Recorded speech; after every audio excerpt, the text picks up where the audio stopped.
எல்லாம் முடிஞ்சதை நினைச்சு ஹீரோ கிளம்பும் போது எங்கிருந்தா வந்த குடிமுகாரம் ஹீரோ என்ன மன்னிச்சிடுறா, ஒன்ன போய் நான் வீக்கெண்ட் நினைச்சிட்டேன். புள்ளி பாய் அங்க வந்து கீழே வந்த ஹீரோவை பார்த்துட்டு பக்கத்துல இருந்த 2 பசங்களை கூப்பிட்டு வந்து இவன் கையை புரியுண்டா, அதுக்கப்புறம் இவன் எப்படி படிக்கிறான்னு நான் பாக்குறேன், சாப்பிடான்னு நாயன்னு கையை போட்டு மெரிச்சிட்டு இருப்பான். இந்த பக்கம் வெளியே யாராவது வராங்களான்னு பார்க்க சொன்ன பொண்ணும் அவ பாட்டுக்கு சிகரெட் குடிச்சிட்டு நின்றுட்டு இருப்பான். இப்போ அங்க ஓடி வந்த ஆன்சோவை பார்த்துட்டு இவன் யார் புதுசா இருக்கான்னு பார்த்துட்டு இருப்பான். ஆன்சோ நேரா உள்ள வந்து புள்ளி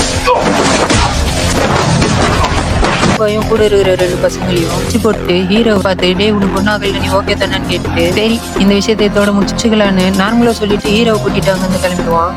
இதெல்லாம் கேட்டு குடிமுகாரன் விடுற மாதிரி இல்ல நேரம் ஆன்சோ கிட்டே சண்டைக்கு போயிடறான். இந்த பக்கம் தனியா இருந்த நம்ம ஹீரோ கிட்ட புள்ளி பாய்ஸ் 3 பேருமே வந்து அவனுக்கு பேர்த்த காட்ட ஆரம்பிக்கிறாங்க.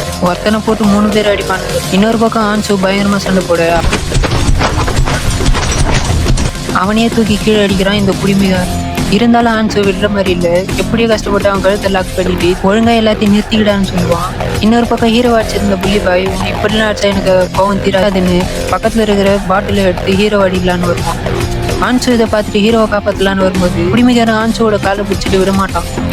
பாட்டில் எடுத்து அடிக்கலான்னு வரும்போது சரியான டைமிங்ல பம்சாக்கு வந்து தடுத்துருவோம். ஒரு செகண்ட் ஒருத்தர் மூஞ்சி பார்த்துட்டு இருப்பானுங்க.